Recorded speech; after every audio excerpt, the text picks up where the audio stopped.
Good morning बच्चों, आप सभी लोगों का मेरे चैनल नर्सिंग ज्ञान में बहुत बहुत स्वागत है।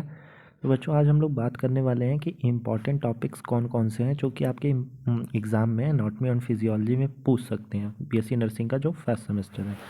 तो आज इसी टॉपिक पे हम लोग बात करेंगे। आप लोग वीडियो में लास्ट तक बने रहिएगा। अगर कोई आपको डाउट हो तो प्लीज़ आप लोग हमारे चैनल को ज़रूर ज्वाइन करें। वहाँ पर हम काफ़ी चीज़ें बताते रहते हैं ABBMU से रिलेटेड, तो आप लोग ज़रूर ज्वाइन करें। तो चलिए इस वीडियो को बिना देरी किए हुए स्टार्ट करते हैं। So let's start this video. तो पहला जो टॉपिक है आपका बच्चों, जो पहला टॉपिक है आपका वो क्रेनियल नर्व है। ठीक है, ये क्रेनियल नर्व आपका 5 नंबर के क्वेश्चंस में पूछ सकता है। ठीक है, दूसरा क्वेश्चन है फीमर। तो फीमर जो है बच्चों, वो आप लोगों को डायग्राम में फीमर डायग्राम के क्वेश्चंस आ सकते हैं। हाइपोथैलेमस जो है बच्चों, वो 2 नंबर में आपके क्वेश्चंस आ सकते हैं। ठीक है, नेक्स्ट है सैलिवरी ग्लैंड। और उसके बाद नेक्स्ट टॉपिक है मेंस्ट्रुअल साइकिल। तो बच्चों, मेंस्ट्रुअल साइकिल जो है वो लॉन्ग क्वेश्चन में आ सकता है। ये बहुत ही इंपॉर्टेंट क्वेश्चन है, वेरी वेरी इंपॉर्टेंट है। ठीक है, और गैमेटोजेनेसिस भी आ सकता है, बट बहुत ज़्यादा नहीं पूछा गया है। एंड इलेक्ट्रोफोरेसिस इतना इंपॉर्टेंट क्वेश्चन नहीं है, बट एक बार आप लोग पढ़ लीजिएगा। ठीक है, चलिए आगे बात करते हैं। आगे है बच्चों इरिथ्रोपोइसिस। तो इरिथ्रोपोइसिस भी बच्चों बहुत इंपॉर्टेंट क्वेश्चन है। ठीक है, तो आप लोग इसको ज़रूर पढ़ लीजिएगा। नेक्स्ट है रेगुलेशन ऑफ बॉडी टेम्परेचर। ये भी काफ़ी इंपॉर्टेंट चैप्टर है। मैकेनिज़्म ऑफ यूरिन फॉर्मेशन बच्चों, ये 5 नंबर के क्वेश्चंस आपके आते हैं। Mechanism of urine formation. Respiratory system आपके 10 नंबर में क्वेश्चन आते हैं बच्चों। Respiratory system very very important है आप लोगों के लिए, वेरी वेरी इंपॉर्टेंट है। मैकेनिज़्म ऑफ यूरिन फॉर्मेशन आप लोग पढ़ लेना, ये भी 5 नंबर का क्वेश्चन है बच्चों। नेक्स्ट है male and female reproductive system. ये बच्चों लॉन्ग आंसर में आता है, इसको आप लोग वेरी वेरी इंपॉर्टेंट है, ये ज़रूर पढ़ लेना। नेक्स्ट है यूरेथ्रा। ये 5 नंबर के क्वेश्चन में आता है, ये भी बहुत इंपॉर्टेंट है, वेरी वेरी इंपॉर्टेंट है बच्चों। ठीक है, चलो आगे देखते हैं। आगे क्वेश्चन है बच्चों pineal gland, thymus, thyroid gland, adrenal gland और पैराथायराइड हार्मोन। बच्चों ये आप लोग ज़रूर पढ़ लीजिएगा, ये आप लोगों को 5 नंबर में अक्सर करके पूछ सकता है। नेक्स्ट है लंग्स। लंग भी आप लोगों को 10 नंबर में क्वेश्चन पूछ सकता है, और डायग्राम आप लोग इसका अच्छे से पढ़ लेना। ठीक है बच्चों, टेस्टिस जो है ये 5 नंबर में पूछ सकता है, और इसका अक्सर डायग्राम आता है। एलिमेंट्री कैनल बच्चों तो ज़्यादा नहीं पूछेगा, बट एक बार आप लोग थोड़ा थोड़ा पढ़ लेना। नेक्स्ट है न्यूरॉन के स्ट्रक्चर्स। तो न्यूरॉन के स्ट्रक्चर्स बच्चों ये 10 नंबर में ये क्वेश्चन आते हैं, वेरी वेरी इंपॉर्टेंट है। ठीक है, आप लोगों को जितने भी ABBMU वाले बच्चे हैं या फिर किसी अलग स्टेट के हैं, वो काफ़ी इंपॉर्टेंट हैं ये क्वेश्चन, तो आप लोग ज़रूर पढ़ लें। ठीक है, चलिए नेक्स्ट देखते हैं। नेक्स्ट क्वेश्चन क्या है, अरे आई मीन मतलब नेक्स्ट टॉपिक। तो बच्चों नेक्स्ट टॉपिक है brain. Brain is most important. फिर उसके बाद है बच्चों आता है joint, pivot, ball and socket, gluteal muscle, फिर आता है प्रोस्टेट ग्लैंड। फिर नेक्स्ट है लीवर एंड स्प्लीन। ये बहुत इंपॉर्टेंट क्वेश्चन है, 5 नंबर में आ सकता है। नेक्स्ट है बच्चों स्मॉल इंटेस्टाइन, लार्ज इंटेस्टाइन। ठीक है, इसके बाद है बच्चों uterus, pancreas, lymph node, epithelial tissues, gluteal Maximus, cardiac cycle, properties of cardiac and smooth muscles. ये बहुत ही इंपॉर्टेंट है बच्चों आप लोगों के लिए, ये बहुत ही इंपॉर्टेंट क्वेश्चन है। बाइल एंड कॉम्पोजिशन बहुत इंपॉर्टेंट क्वेश्चन है, 5 नंबर में पूछा जाता है अक्सर। नर्व इम्पल्स कैसे ट्रांसफ़र होती है बच्चों, ये भी 5 नंबर में पूछा जाता है क्वेश्चन। चलिए आगे बढ़ते हैं। आगे बच्चों फंक्शन ऑफ रेटिको एंडोथेलियल सेल। तो ये बहुत इंपॉर्टेंट नहीं है, बट एक बार ये आप लोग पढ़ लीजिएगा, 2 नंबर में आप लोगों को ये क्वेश्चन पूछ सकता है। ठीक है, स्ट्रोक वॉल्यूम, कार्डियक आउटपुट, ये अक्सर 2 नंबर में पूछता है, वेरी वेरी इंपॉर्टेंट क्वेश्चन है बच्चों। नेक्स्ट है ब्लड और एनीमिया। ब्लड आपका 10 नंबर में क्वेश्चन आ सकता है। ठीक है, इसके बाद पैंक्रियाटिक एंड सेलेवरी माइलेज, ये भी बहुत इंपॉर्टेंट है बच्चों, very very important. Cell division आप लोग पढ़ लेना, जो उसके फेजेस हैं, फेजेस ऑफ सेल डिवीजन, ये 5 नंबर में क्वेश्चन आते हैं, ज़रूर आ सकते हैं बच्चों।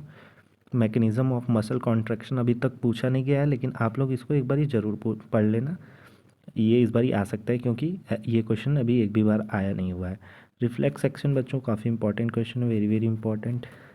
CSF आपका 2 बार ही लगातार पूछ चुका है बच्चों, तो आप लोग ज़रूर इसको पढ़ लेना। ठीक है, चलिए नीचे बढ़ते हैं, देखते हैं नेक्स्ट क्वेश्चन है बच्चों आपका। नेक्स्ट क्वेश्चन है आप लोग का नेक्स्ट क्वेश्चन बता रहा हूँ, सॉरी ब्लड ब्रेन बैरियर है आप लोगों का इंपॉर्टेंट टॉपिक, ये भी काफ़ी इंपॉर्टेंट है बच्चों, ठीक है। और उसके बाद है function of spinal cord and cranial nerve. Blood brain barrier बच्चों 2 नंबर में आया था अभी ABBMU के पेपर में पिछली बार। Physiology of vision and hearing ये जरूर पढ़ लीजिएगा आप लोग, 10 नंबर में ये क्वेश्चन आ सकता है, जरूर से पढ़ लीजिएगा। पल्मोनरी एंड सिस्टमिक सर्कुलेशन भी 5 नंबर में आ सकता है बच्चों, ठीक है। ग्लोमेरुलस फिल्ट्रेशन रेट आप लोग का 5 नंबर में आ सकता है, बहुत ही इंपॉर्टेंट है, वेरी इंपॉर्टेंट कर लेना आप लोग। Function of neuron and neuroglial cell ये भी 10 नंबर में क्वेश्चन आता है, तो आप लोग ज़रूर पढ़ लेना। GFR ये 5 नंबर में आप लोगों के क्वेश्चन आते हैं, ठीक है बच्चों। BP पल्स जो है ये 2 नंबर में आएंगे आपके। एक्शन ऑफ इंसुलिन ये इतना नहीं पूछता है, बट एक बार आप लोग देख लेना। तो इस साइड के जितने भी क्वेश्चन हैं बच्चों बहुत इंपॉर्टेंट है, ठीक है। चलिए आगे बढ़ते हैं। आगे है बच्चों रिस्पायरेटरी मसल्स। तो देखिए रिस्पायरेशन के टाइम में कौन कौन सी मसल्स क्या क्या उनका वर्क रहता है ये ज़रूर पढ़ लेना आप लोग बच्चों, ये आ सकता है 5 नंबर में आपके क्वेश्चन। स्किन आपके लॉन्ग आंसर में आ सकता है 10 नंबर में, ठीक है। बोन्स एंड टाइप ये भी 10 नंबर में आप लोग के आ सकता है, ये भी बहुत इंपॉर्टेंट है। एक्सचेंज ऑफ गैसेस पिछली बार पूछा गया था, तो बच्चों आप लोग इसको पढ़ लेना, 5 नंबर में आ सकता है। ब्लड ग्रुप भी 5 नंबर में आ सकता है बच्चों। क्लॉटिंग फैक्टर तो नहीं आता है वैसे। मिक्चुरेशन पिछली बार 2 नंबर में आया था, तो एक बारी आप लोग पढ़ लेना, ठीक है। ये मैं आप सभी लोगों को ABBMU का जो पेपर है यूपी में जो ABBMU यूनिवर्सिटी है उसके अकॉर्डिंग का बता रहा हूँ, ठीक है। होम्योस्टैसिस भी अभी उतनी बार नहीं आया हुआ है। हार्ट वेरी इंपॉर्टेंट है बच्चों, बहुत ज़्यादा इंपॉर्टेंट है ये, 10 नंबर में ये क्वेश्चन आता है अक्सर। चलिए आगे बढ़ते हैं, देखते हैं आगे बच्चों। Cartilage pituitary gland, cartilage important है, पिट्यूटरी ग्लैंड भी एक बारी आप लोग पढ़ लेना। नेफ्रॉन वेरी इंपॉर्टेंट है। ओवरी पढ़ लेना आप लोग, वेरी इंपॉर्टेंट। स्टमक पिछली बार 10 नंबर में आया था, वेरी इंपॉर्टेंट। ब्रोंकाई जो है बच्चों ये भी पढ़ लेना आप लोग, 5 नंबर में आ सकता है। चैम्बर ऑफ हार्ट इंपॉर्टेंट है बच्चों, पढ़ लेना। पल्मोनरी फंक्शन टेस्ट एक बारी पढ़ लेना, ये भी 5 नंबर में पूछ सकता है। Gall bladder and digestive juice पढ़ लेना है, ये भी बच्चों 5 नंबर में पूछ सकता है, ठीक है। चलो आ जाओ बच्चों, देखते हैं नेक्स्ट क्या है। नेक्स्ट है बच्चों ECG एंड हार्ट साउंड, ये आपका 2 नंबर में पूछ सकता है, वैसे पूछता नहीं है बट एक बार आप लोग पढ़ लेना। इजेक्शन फ्रैक्शन नहीं आएगा बच्चों, ठीक है। इम्यूनिटी आप लोग पढ़ लेना, 5 नंबर में आ सकता है।